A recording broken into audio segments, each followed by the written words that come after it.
काफी देर उसने मेरे साथ जबरदस्ती की और मेरे साथ जबरदस्ती करके मुझे बदहवास हालत में छोड़कर वो चला गया था। रात के अंधेरे में वो मुझे बर्बाद करके जा चुका था। मैं रोती रही और उसी हालत में बिस्तर पर पड़ी रही। कुछ पल बाद भी मुझे होश आया। मैंने खुद को संभाला और फौरन भागकर बाथरूम में चली आई और खुद को रगड़ रगड़ के साफ करने लगी। पता नहीं वो कौन आदमी था जिसने मेरे अकेलेपन का फायदा उठाया था और जिसका चेहरा मैं देख भी नहीं पाई थी। वो लगातार मुझे इस्तेमाल कर रहा था और काफी देर तक उसने मुझे इस्तेमाल किया था, लेकिन उसके बारे में मैं किसी से भी कुछ कह भी नहीं सकती थी। काफी देर अपने बदन को साफ करने के बाद मैं बाथरूम से बाहर आ गई। 2-3 दिन तो मेरे ऐसे ही गुजर गए। आज फिर से मेरे शोहर काम के सिलसिले में बाहर गए हुए थे और रात को मैं अकेली थी। आज मैंने सोच लिया था कि कुछ भी हो जाए मैं हर हाल में ससुर जी का राज जान कर ही रहूंगी और सास ससुर के कमरे में आने से पहले मैं उनके कमरे में चली जाऊंगी। काफी देर इंतजार करने के बाद मेरे सास ससुर कमरे में आए और फिर मेरे सास ससुर वो सब करने लग गए। काफी देर उनको मैं वो सब करते हुए देख रही थी। अब मुझसे रहा नहीं गया तो मैं ससुर जी के सामने आ गई। तब मेरे ससुर ने कहा, बहू तुम यहाँ, अगर तुम यहाँ आ ही गई हो तो तुम भी हमारे साथ मिल जाओ और जो हम कर रहे हैं वो तुम भी करो। देखना तुम्हें बहुत मजा आएगा। तुम्हारी सास बहुत जल्दी थक जाती है, तुम अभी जवान हो और खूबसूरत भी। तुम्हारे साथ ये सब करने में मुझे भी मजा आएगा। मैं ससुर जी को मना नहीं कर सकी और फिर मेरे ससुर जी ने मेरे साथ, मुझे ससुराल में आए हुए 7 दिन हो गए थे और मुझे अपने शोहर की रूटीन का अच्छे से अंदाजा हो गया था कि वो क्या खाते पीते हैं। मेरे शोहर रोजाना रात को मिल्क शेक पीना पसंद करते थे, पर मैं बहुत भुलक्कड़ थी, इसलिए अक्सर छोटी छोटी बातों को मैं भूल जाया करती थी। कुछ बातों को तो मैं सर पर सवार कर लिया करती थी और घंटों उनके बारे में सोचती रहती थी। 3-4 दिन से मेरे शोहर मुझे इस बात को याद करवा रहे थे कि रोजाना रात को मुझे मिल्क शेक पीने की आदत है, इसलिए तुम बिना कहे रोज रात को मेरे लिए मिल्क शेक का गिलास कमरे में ले आया करो। रोज रोज तुम्हें मुझे याद दिलाना ना पड़े। आज फिर मैं उनकी उस बात को भूल गई थी और जब वो कमरे में आकर मेरे पास खड़े हुए तो उन्होंने मुझसे गुस्से से यही बात पूछी थी कि मिल्क शेक का गिलास कहाँ है। मैं एकदम से हड़बड़ा गई और फौरन अपनी जगह से उठकर जब किचन में आई तो मेरी सास अपने कमरे में जा चुकी थी। जब मैं मिल्क शेक करके वापस आ रही थी तो ये देखकर सहम गई, क्योंकि मेरे ससुर के कमरे से मेरी सास की मदहोश कर देने वाली सिसकियों की आवाजें आ रही थी। मेरी सास बार बार एक ही बात कही जा रही थी कि अब बस भी करो, मैं थक गई हूँ, अब मुझ में हिम्मत नहीं है, तुम तो बहुत ताकतवर हो मगर मैं कमजोर हूँ। तभी मेरे ससुर की गुस्से भरी आवाज सुनाई दी।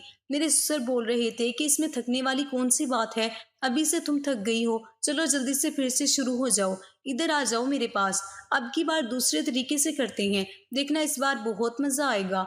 ये सब सुनकर मैं हक्का बक्का होकर अपने कमरे में आ गई और जब मैं सोने के लिए लेटी तो मेरे जहन में यही बात गूंज रही थी कि मेरे ससुर तो देखने में हड्डी का ढांचा लगते हैं, मगर मैं नहीं जानती थी कि वो इस कदर ताकतवर थे कि इस उम्र में भी उन्होंने मेरी सास की चीखें निकाल दी थी। मैं भी ऐसा ही शोहर चाहती थी, मगर मेरा शोहर तो बहुत जल्दी थक जाता था। मैं उसी बारे में सोचते सोचते सो गई थी। सुबह जब मेरी आंख खुली तो मेरी सास रोज की तरह घर के काम काज कर रही थी और उनका मिजाज बिल्कुल सादा लग रहा था।